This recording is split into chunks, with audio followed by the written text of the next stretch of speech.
Brad, I was just wondering what you told the team at halftime to make them turn their game around, and also what do you think about facing Atlanta in the playoffs? Well, obviously Atlanta's really good. Atlanta's, beaten us 3 out of 4 times, and they've got some tough matchups. They're a good basketball team, a really good basketball team, and so we'll have our hands full. We're looking forward to competing against them. We're looking forward to preparing for them, and that'll start, depending on when we play, either tomorrow or Friday. And so,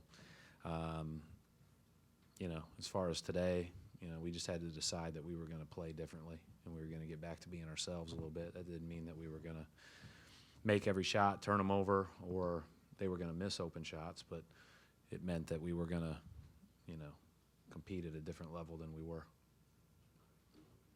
The defense in the second half, talk about that, the way they Yeah, I mean, it was great. It was great. We got into the ball. We were tough. Again, we're not going to have a prayer if we don't play really hard and really get into the ball in these games against this level of competition. So,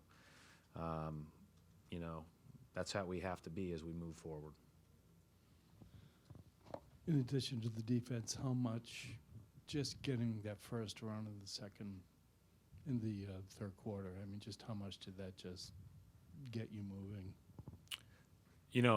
I'd say it was one of the very few games that I've coached in where I wasn't really paying attention to the score once that third quarter started. I was just paying attention to us, and I was just enjoying watching us play.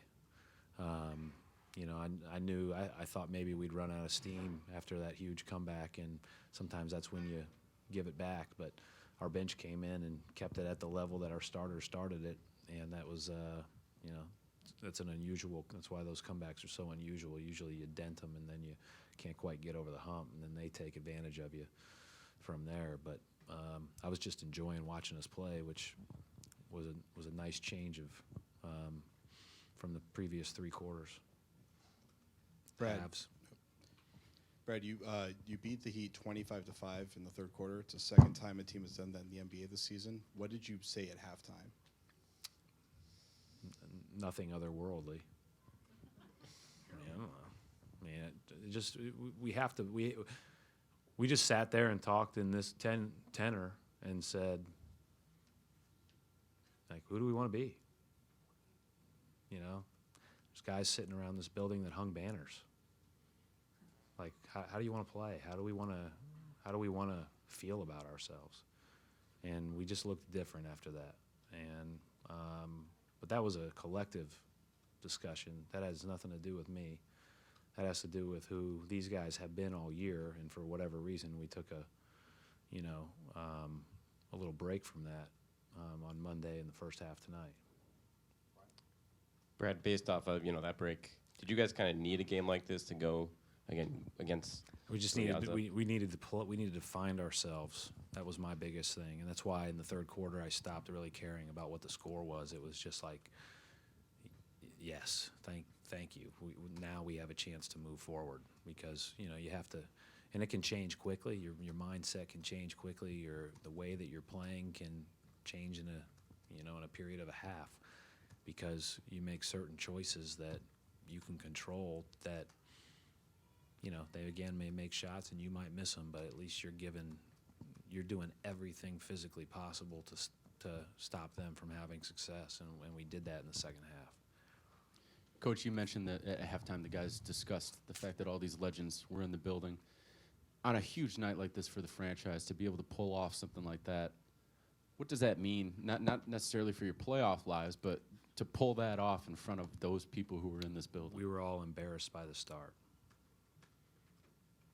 So I don't know if it means anything. I know that, we respect what they've done more than anybody could. So, I think we all felt embarrassed by our first half.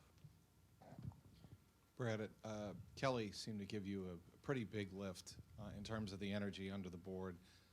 Maybe not late second quarter as much as early third quarter. He really seemed to be active. Mm-hmm. No, Your thoughts? He was really good. Again, I thought the starters started the game off so well, or started the third quarter off so well, but then they were gassed, And then our bench just came in and kept it at a level. Right when Evan Turner checked in, he made a shot right as he subbed in. And then Kelly went on his little run and forced them to go small, which created a situation where we had to play small just to defend them on the other end. But Kelly did a good job. And hey, we need Kelly to play well. We need Jonas to play well. We need those guys to be stretching the floor for us at the big spots. And if it forces other teams to play small, then they can take advantage of the interior a little bit. Brad, at what point did you learn that you would be playing the Hawks and that you were the 5 seed? And When we walked in the locker room, I mean, we knew generally the scenarios, but I still had to ask. I had heard Atlanta lost when we walked down the corridor, and then I had heard Charlotte was winning all night. So, we knew that it was going to be one of those three. So I've got all 3 teams on my laptop. My laptop's about ready to explode, and I can delete 2 of them. Did you sense any disappointment after that, learning that you guys were going to be on the road to start things off? I mean, hey, you know what? We're in the playoffs. We're playing a heck of a team. We're playing a team that had 4 All-Stars last year, 2 this year, that's playing their best basketball. What more could you ask for than a chance, right? And so play here, play there, play anywhere. Let's go compete.